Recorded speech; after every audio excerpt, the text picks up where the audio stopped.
Rarely do games generate as much buzz as developer Blizzard Entertainment's newest IP, Overwatch. With a record-breaking open beta of 9.7 million players, its fanbase is no doubt well established. Moreover, critics have graced it with incredibly favorable reviews, with most hovering around the 9.0 mark. But does this class-based multiplayer shooter have enough content to keep you coming back for more? Are you with me? An elite international task force charged with ending the war and restoring liberty to all nations. Overwatch. Soldiers, scientists, adventurers, oddities. Unless you've been following Blizzard's Pixar-esque videos detailing a few character backstories, you won't glean too much from Overwatch's narrative, primarily because the scarce details act more as a foundation for bringing these characters together in admittedly spectacular fashion. You know, the world could always use more heroes. If you've seen literally any superhero movie within the past decade or two, you'll catch on to some of the ideas presented here pretty quick. A host of heroes flying under the common banner of Overwatch apparently protected people from disaster until they were no longer needed, eventually being forced into the shadows by the general public. However, as the world begins tearing itself apart once again, a few members of the disbanded group attempt to get the old team back together. Again, none of this really matters too much, but the fact that there is a story enriches each character's personality immensely. It's a minor detail, but an important one nonetheless.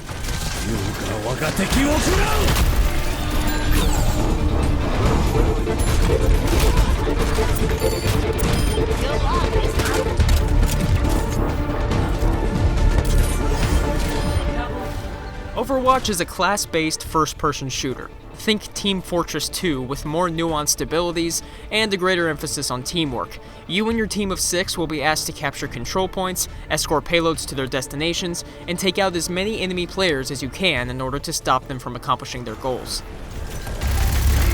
Taking the plunge. Who's with me? You have 21 classes available to you, each one containing vastly different skill sets and personalities.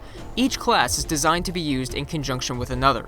And while you'll occasionally find yourself mounting your own private offensive, team play is absolutely essential in Overwatch, and it's one of the game's most impressive qualities. Moving the payload! Clear it!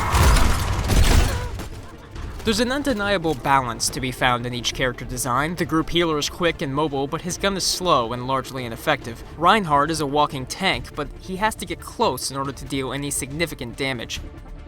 Each character has an obvious strength, but an even more obvious weakness, and it's up to your team to cover for those weaknesses, which Overwatch is happy to help you with. When you're choosing characters before a fight, the game will actively let you know if your team isn't well balanced.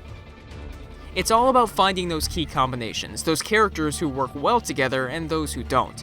I even found myself switching characters when a member of the other team rendered a few of my abilities utterly useless.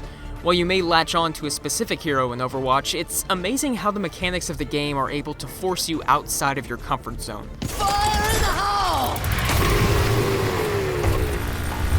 Armor up!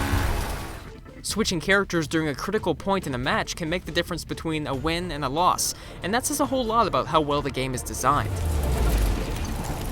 Victory! A play of the game feature usually highlights impressive kill streaks, while those who worked the support classes are featured in a poll at the end of each match, showing how effectively they contributed to the team. Everything here reinforces this sense of teamwork. Overwatch rarely highlights the statistics that don't pertain to this notion, and once you wrap your head around it, you'll begin playing off of your teammates in order to push the fight forward. Some of the maps do feature a rather annoying walk back to the action upon dying that really slowed down the pacing of the game. It's frustrating to get killed and walk all the way back to the fight only to get killed again and repeat the process.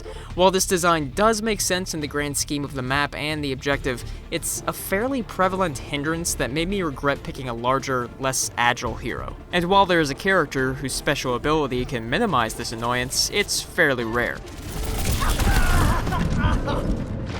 There's also very little in the way of meaningful rewards for leveling up. You'll be given loot boxes that contain random items from skins, to sprays, to new dialogue, and poses for your heroes, but that's about it.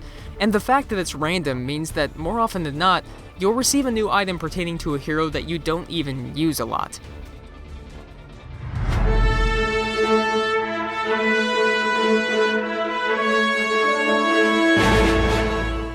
Luckily, no matter which hero you pick, they all feature unique designs and wonderful personalities. You'll undoubtedly fall in love with a few of them, and the incredibly detailed cartoon art style brings each one to life in spectacular ways. Cheers, love! The cavalry's here! In short, Overwatch is an absolutely gorgeous game. It's unfortunate then that there's not a ton of it to see. Overwatch is surprisingly lacking when it comes to maps and modes, and after a few hours you will have seen pretty much everything. Of course, that didn't make the matches less enjoyable, but the staying power is definitely a concern.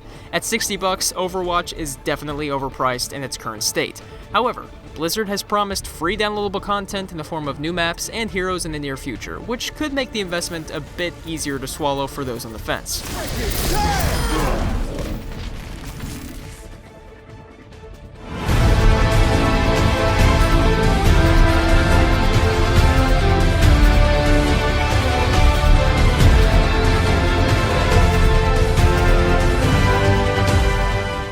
Overwatch is an absolute blast to play, but more importantly, it will make you think. When you see an ability used in an unexpected way, your mind will race and things will just click. It's a game that makes you think about how you want to fight, and teaches you how to experiment. And if you have some friends willing to join you, then it is definitely worth enlisting.